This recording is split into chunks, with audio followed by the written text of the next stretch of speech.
Welcome back. Today we're going to spend a few words on the KBEAR KB06. And as I mentioned in my last video, these guys were sent over by the Yinyu audio store on Amazon. Check them out. It goes for $29.99, 10% discount, so 27-ish. So this is a new guy, not a few months new anyway. So this is they call it the 6 units hybrid, so that's 3 and 3, 2 balanced armatures and 1 dynamic driver. Compared to, the closest maybe price-wise I thought was the KZ ZSN.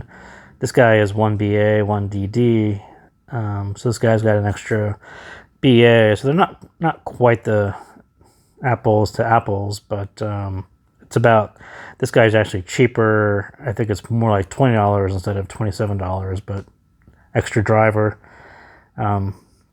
Is it worth it? We'll talk about that in a little bit. Fit-wise and comfort-wise, these guys are kind of stellar because they're so small. Kind of reminiscent of the V90 shape, kind of a teardrop, but shallow. Face-wise, as you can kind of see, it's smaller than the ZSN Pro as well.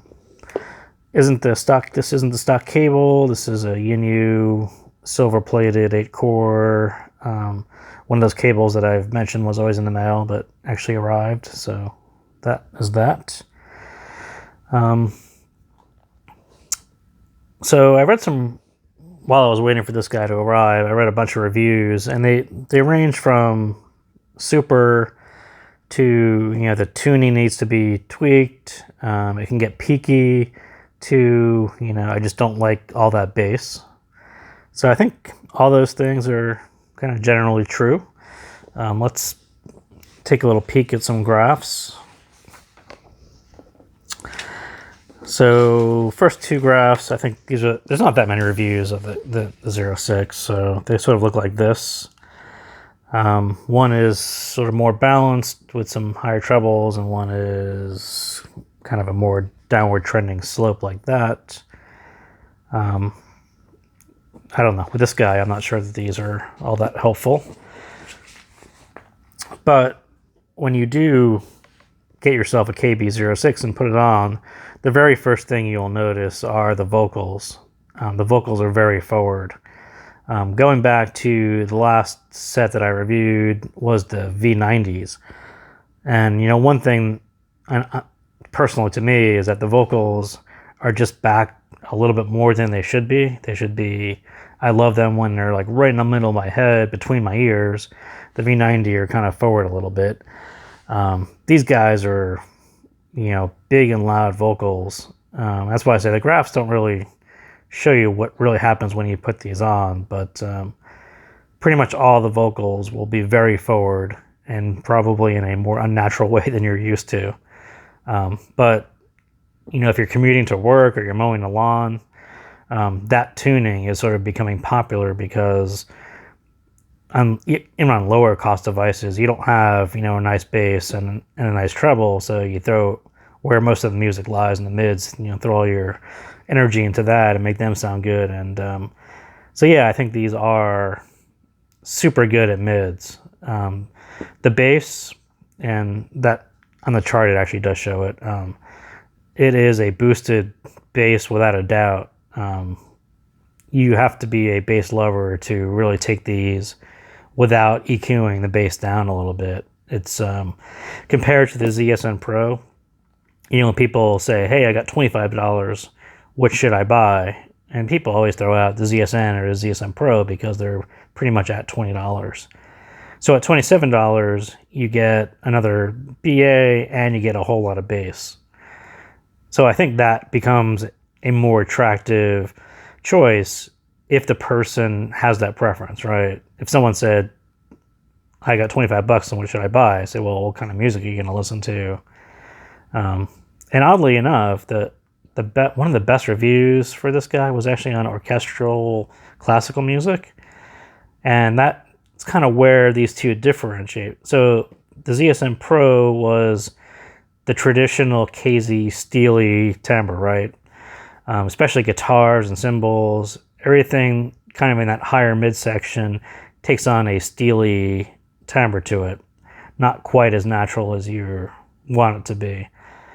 So throw another BA on it, and now suddenly you've got kind of a wide range of music that actually sounds pretty natural. Considering the price point, it sounds actually really good in that midsection, without a doubt. So when I think of the ZSN Pro versus this, I think those kind of the two things. If you want a little more bass, or your music kind of tends towards guitars, I'd probably still go with this guy. This guy is probably more balanced. It's just more even sounding. Like the review said, this guy will get a little peaky, not nearly as much as this, but graph-wise, it doesn't necessarily show that as much. But so we'll get to that in a second. So I think in general, these guys are the female vocal set. You know, at that price range, I loved it. And male vocals, good too, but female vocals, super strong on this set. And so starting off kind of a new playlist with some songs that I want to try out on the KB06. So Adele's Hello, one female vocal, so it sounds great, but her voice also does a pretty wide range on this one song. The first time she says the Hello chorus or bridge, she goes pretty low, and then it goes really high. And so on a low part, nice. On the higher part, it probably started to bother my ears, but it's super high, so it's kind of hard to really falter for that. But you know, I think if you're treble sensitive, I think this guy probably is a bit better than this guy. This guy up until you hit like the really high trebles, it rolls off the really high stuff. The lower stuff, it tends to be a little colder. Peaky, I wouldn't necessarily call it peaky, and I wouldn't call it bright, but it's different than this guy, where this guy is sort of more consistent. This guy, it's sort of why you saw the reviews, a mixed bag across a range of, you know, depending on what music you listen to, this thing responds in a certain way. But we'll get to some of those. So Jennifer Warren's Bird on a Wire. Couple things to note about that song. The vocal, so super strong female vocal, sounds great. This is where you notice how strong the bass level is on this guy. It's got a cool drum to it, and it's kind of an intense drum. But on this guy, it's sort of, you're taking an intense drum and bumping it up a little bit, and it becomes like a John Bonham, Led Zeppelin drum solo almost. Whereas the drum should actually sit kind of right below her vocals. These guys, it kind of bumps it up right above her vocals. So it's, you know, as far as listening to a song in its natural state with all the layering levels right, expect that you're going to have to either bump down the bass a little bit or be a super bass lover, then that worked out fine for you. Second thing that song goes through are it's like a 10K sound, the mechanical shaker. And you'll see this mechanical shaker mentioned. Even Chesky does it on Spanish Harlem. So I guess that's a difficult detail to really resolve. And on these guys, you'll actually notice if you actually play that song, the shaker sound, you'll hear the sound, but it's not really identifiable as a shaker.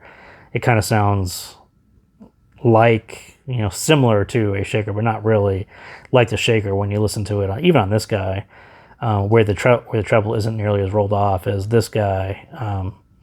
You lose some of that detail on the higher end side. So again, which one do you recommend? Well, tell me where your music lies, and I'll kind of say which, you know, as far as treble details, probably not as much on these guys. Riders on the Storm, kind of similar, but the details are all the rain. There's like a persistent storm rain throughout the whole track, and that's kind of more of a mid sound, and that's works fine on this guy. So bass wise, I said the bass is elevated, boosted. And these two guys probably overwhelm this at its stock state. If you want to listen to these tracks, and I usually go to Lord's Royals because it has like a nice clean bass right in the beginning, and if either that comes across as like a big bass sound with some sub bass, or the sub bass is missing, or whatever happens. But most earphones in this price range can kind of handle that. These two tracks get a little more difficult, especially the weekends. If you want to hear some weird bass things, that track goes into it. So in general on the bass, I think there's almost too much bass for the quality. I think they got that balance maybe a little off. They should have either improved the quality or toned down the quantity. Because it's not super attractive or preferable to hear that much bass when it's not as defined as it should be. It's kind of a vibration bass-y sound, but not quite like an instrument, especially on the lower bass. On the upper bass, it's actually much better. And so these two songs, these are kind of the two female vocals that really stood out, new songs for me. But so Crooked Stills, Little Sadie, that actually has some violin and some guitars and a super female vocal. And I think it actually starts off with I think that's the one that starts off with some real bass the instrument notes, and this handles them fine. You get a little that twonk, right when the bass does the wrong sound. If you have the volume high enough on those guys, you'll actually hear one of those.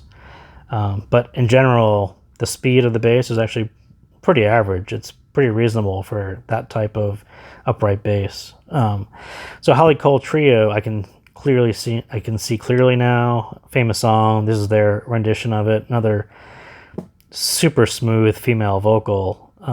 These two just really stood out to me as like, yeah, much better than this. This is kind of where you get that extra driver, where it really paid off, and the timbre and naturalness versus this guy, which went a bit steely. But yeah, nice tones on female vocals there.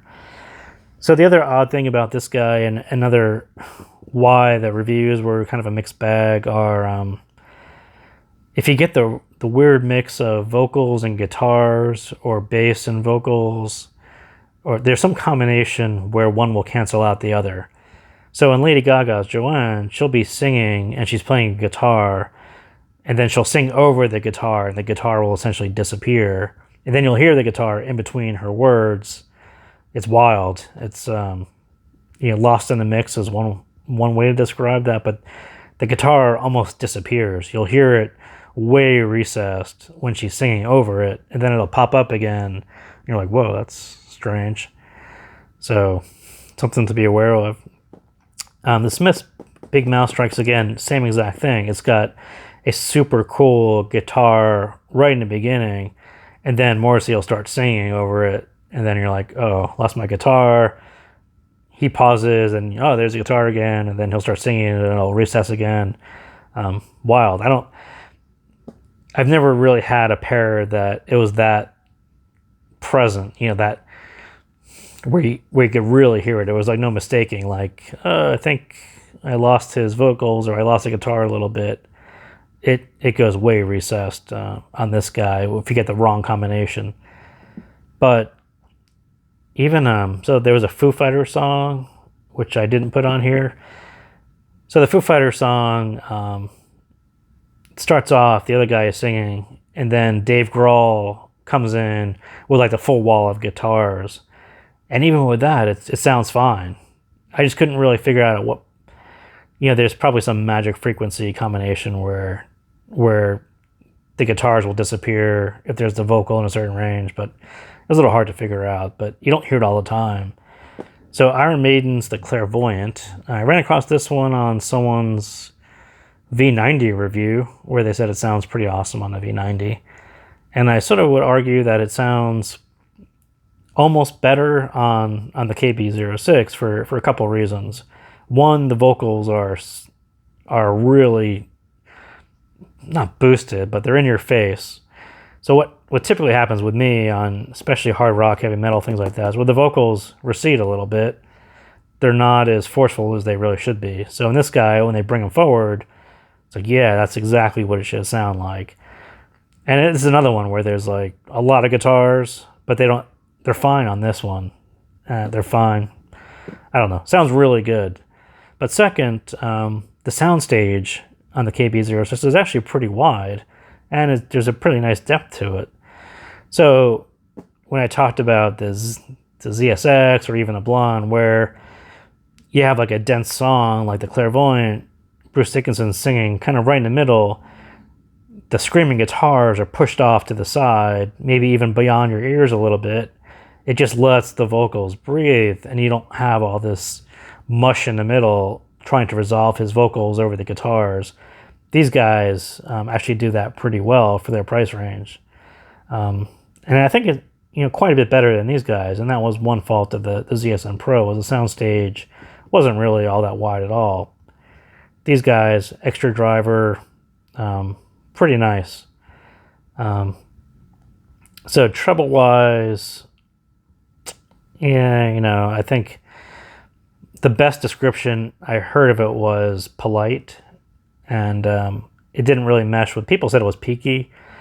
There's a couple peaks. I don't think Deadmau5 was a good match for these guys. EDM in general, I think some of the pure tones, especially as they got into the higher ranges, go cold, and it was a little harder to tolerate. But not necessarily peaky, but the tone I didn't really get into all that much. There should have been more texture to some of the tones, and they kind of get a bit harsh, but not as much peaky.